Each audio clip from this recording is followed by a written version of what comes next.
Hello friends, क्या आप हिंदू हैं?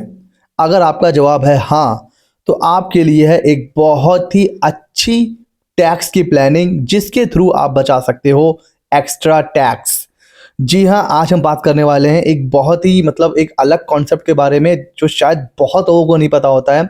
बट अगर आप बिलोंग करते हैं हिंदू कम्युनिटी से तो आप एक्स्ट्रा टैक्स बचा सकते हैं और उसके लिए आपको कुछ ज़्यादा करना भी नहीं होगा। जी हाँ फ्रेंड्स, मैं बात कर रहा हूँ एच यू एफ बना के आप टैक्स भी बचा सकते हैं और अच्छी टैक्स प्लानिंग भी कर सकते हैं और लाखों रुपए बचा सकते हैं। तो H U F Hindu undivided family, और इस एच यू एफ के लिए हिंदू, जैन, सिख और बुद्धिस्ट इन सबको हिंदू की डेफिनेशन में इंक्लूड किया गया है। तो एच यू एफ का फुल फॉर्म है हिंदू अनडिवाइडेड फैमिली। ये इनकम टैक्स की नज़रों में सेपरेट टैक्स एंटिटी की तरह काम करती है। मींस इसका पैन अलग होता है, इंडिविजुअल का पैन अलग होगा और एच यू एफ का पैन अलग होगा। अब आप इमेजिन करिए एक ऐसी चीज़ जिसका पैन अलग है, मतलब अब आप सारे बेनिफिट का मज़ा ले सकते हैं। कौन कौन से बेनिफिट, आइए देखते हैं आगे चलकर। सर ये एच यू एफ में कौन कौन होता है? एक होता है मेन पर्सन, परिवार का जो मुखिया होता है ना, जो मेन पर्सन होता है उसको बोलते हैं कर्ता। फिर कुछ जैसे जैसे आपके फैमिली में नया मेंबर आता जाएगा, नए लोग पैदा होते जाएंगे, वो जन्म से ही इसके मेंबर बनते जाएंगे, उसको बोलते हैं को पार्टनर्स, मतलब सहभागी। उसके अलावा कौन कौन हो सकते हैं? आपकी वाइफ, बहू, ये सब भी एच यू एफ के पार्ट बनते चले जाते हैं। तो एच यू एफ बनती कैसे है आपको पता होना चाहिए। एच यू एफ ना अपने आप बन जाती है। सर अपने आप? हाँ, जैसे आपकी शादी होती है और आपका पहला बेबी होता है, माना जाता है कि आपकी एच यू एफ बन गई। तो अगर इस समय आप हिंदू कम्युनिटी से बिलोंग करते हैं, आपकी शादी हो चुकी है और आपके बच्चे हैं, तो आप एच यू एफ हैं। सर तो फिर हमें करना क्या होगा? हाँ, अगर आप इस एच यू एफ को यूज़ करना चाहते हैं टैक्स बेनिफिट के लिए, टैक्स प्लानिंग के लिए, तो फिर आपको एक एच यू एफ की डीड बनानी होगी। वो डीड रजिस्टर हो जाती है, फिर आपको पैन अप्लाई करना होगा, उसका पैन आ जाता है और फिर आप एक अपना बैंक अकाउंट ओपन करवा सकते हैं एच यू एफ के नाम से। अब दो अलग अलग एंटिटी है, एक आप इंडिविजुअल हो और एक आपकी एच यू एफ है। अब इसके बेनिफिट आप कैसे ले पाओगे वो देखते हैं। न्यू स्लैब की बात करें तो हमें पता है 3 लाख तक टैक्स की एग्जम्पशन है। ठीक हो गया जी। अब 3 लाख की एग्जम्पशन आप भी क्लेम कर सकते हो सर, और 3 लाख की एग्जम्पशन एच यू एफ भी क्लेम करेगी। मतलब बैठे बैठे 6 लाख तक कोई टैक्स नहीं। कितनी अच्छी बात है। तो आप individual plus H U F के सारे डबल बेनिफिट आप उठा सकते हो।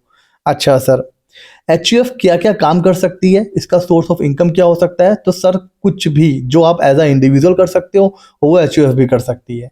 हाँ, आपकी कोई पेरेंटल प्रॉपर्टी है, वहाँ से रेंट आ रहा है, वो रेंट एच यू एफ को मिलेगा। आप शेयर में पैसा लगा सकते हो, म्यूचुअल फंड में पैसा लगा सकते हो, आप बैंक में एफडी कर सकते हो, आप ब्याज पैसा ले सकते हो, आपको कैपिटल गेन भी हो सकता है। तो ये सारी की सारी चीज़ें जो आप एज अ इंडिविजुअल करते हो आप एच यू एफ पे भी कर सकते हो, तो वहाँ पर भी बेनिफिट मिलेगा। आप सोच के देखो, हमें पता है लॉन्ग टर्म कैपिटल गेन 1,25,000 तक एग्जाम्प्ट है। तो एज अ इंडिविजुअल आपके हाथ में भी 1.25 लाख एग्जाम्प्ट है और एच यू एफ के हाथ में भी 1.25 लाख एग्जाम्प्ट हो जाएगा। मीन्स 2.5 लाख तक लॉन्ग टर्म कैपिटल गेन आप एग्जेम्प्ट करवा सकते हो just to form H U F. कितनी बड़ी बात है। अच्छा सर, क्या एच यू एफ बस यही काम कर सकती है? क्या वो बिजनेस नहीं कर सकती है? क्या H U F business activity नहीं कर सकती है? The answer is yes. H U F अपने नाम से कोई भी बिजनेस एक्टिविटी कर सकती है, कोई रेस्ट्रिक्शन नहीं है। सोचिए कितनी बड़ी चीज़ है। अब आप सोच के देखो कि आप क्या क्या बेनिफिट क्लेम कर सकते हो अलग बिजनेस एक्टिविटी करके। टैक्स ऑडिट की लिमिट 1 करोड़ होती है, मतलब बेसिक लिमिट जो होती है, मतलब जो जो लोग कैश में काम कर रहे हैं, मान के चल, ठीक है, 1 करोड़। 1 करोड़ आपके ऊपर लिमिट हो गई, 1 करोड़ एच यू एफ की। 2 करोड़ तक टैक्स ऑडिट नहीं करवाना सर। जीएसटी रजिस्ट्रेशन की लिमिट कितनी होती है? सर आप गुड्स बेच रहे हो तो 40 लाख, आपके ऊपर 40 लाख, एच यू एफ के ऊपर 40 लाख, मतलब 80 लाख तक कोई टैक्स नहीं। जीएसटीआर 9 की लिमिट सर क्या होती है? 2 करोड़। 2 करोड़ तक आप भी एग्जेम्प्ट, आपकी एच यू एफ भी एग्जेम्प्ट।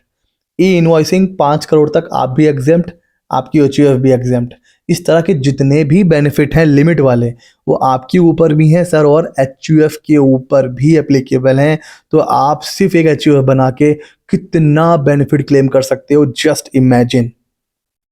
ठीक है सर। अच्छा सर, इतने आपने बेनिफिट बता दिए हैं, अब ये बताइए, तो इस तरह कोई भी कर सकता है? तो सर इसमें छोटा सा गेम भी है। एचयूएफ के ऊपर कुछ लिमिटेशन भी है। वो लिमिटेशन ऐसी है कि जो एचयूएफ में पैसा आएगा ना, वो आप कहीं से भी नहीं लेके डाल सकते हो। या तो पेरेंटल प्रॉपर्टी, उससे पैसा आएगा, वो अगर आपने बेचा उसका पैसा एचयूएफ में आ गया सर।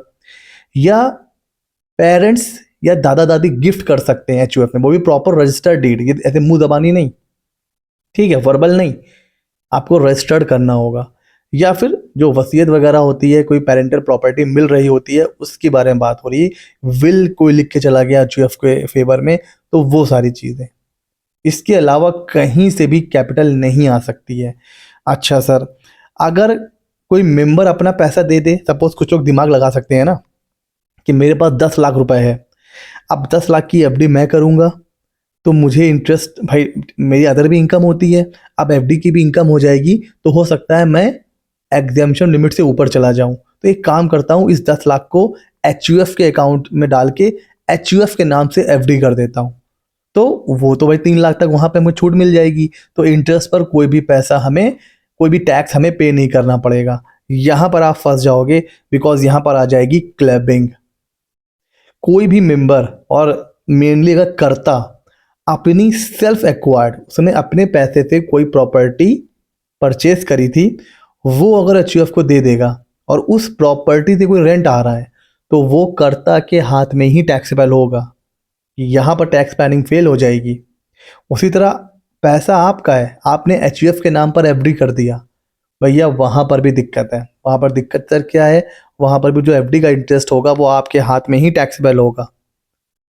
तो यहाँ पर क्लबिंग के प्रोविज़न आ जाएंगे। तो जो पूंजी कहाँ से आएगी सर? पूंजी आएगी आपकी पैतृक संपत्ति से, या फिर पेरेंट्स दादा दादी गिफ्ट कर दें, या विल, इसी से कैपिटल आ सकती है एचयूएफ में, और कहीं से नहीं आएगी।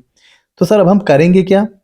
एक काम आप ये कर सकते हो, कर्ता जो भी मेंबर्स हैं वो एचयूएफ को लोन दे सकते हैं।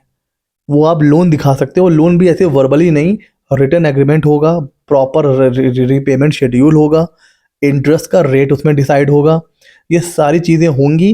तो आप एज अ मेंबर एचयूएफ को लोन दे सकते हो, उस लोन से एचयूएफ जो चाहे वो कर सकती है। फिर उस लोन का रीपेमेंट भी आप दिखा सकते हो, इंटरेस्ट वगैरह भी दिखा सकते हो, वो सारी चीज़ें। तो एक ये सोर्स ऑफ हो सकता है फंडिंग करने का, लोन। अदरवाइज कैपिटल बहुत लिमिटेड सोर्स से ही आ सकती है। अदरवाइज क्या होगा, कर्ता के हाथ में सारी की सारी इनकम क्लब हो सकती है। और उसके अलावा जो डिडक्शंस मिलती हैं वो भी आप डबल क्लेम कर सकते हो, 80C वगैरह, 80D, 54 की। हाँ, मतलब अब तो लेकिन हमें पता है कि भाई न्यू स्लैब में 12 लाख तक एग्जाम्प्ट है।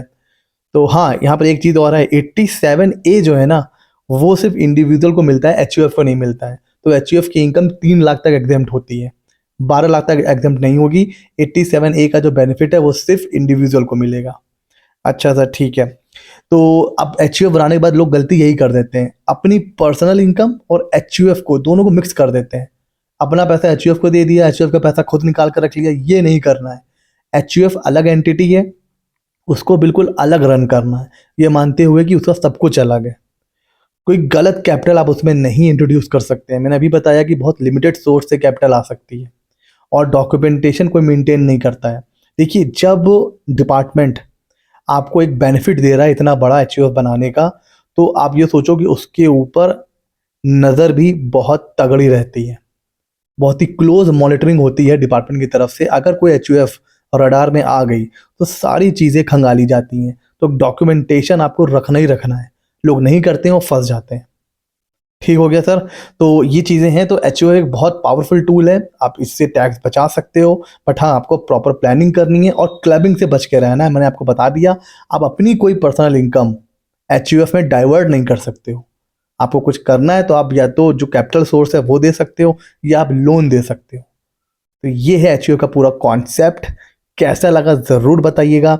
एचयूएफ बना के आप टैक्स बचा भी सकते हो, टैक्स की प्लानिंग भी कर सकते हो। अगर आपको पहले से पता था तो आपको मतलब आपकी नॉलेज में कुछ इम्प्रूव हुआ, और अगर आप पहली बार ये कॉन्सेप्ट पढ़ रहे हो तो कैसा लगा, हमें अपना रिव्यू हमारे कमेंट सेक्शन में ज़रूर दीजिएगा, ताकि हम ऐसे ही चीज़ें और लाते रहें और आप तक नोटिफिकेशन आता रहे। इसलिए हमारे चैनल को सब्सक्राइब कर लीजिए। मिलते हैं अगले नॉलेजेबल वीडियो में।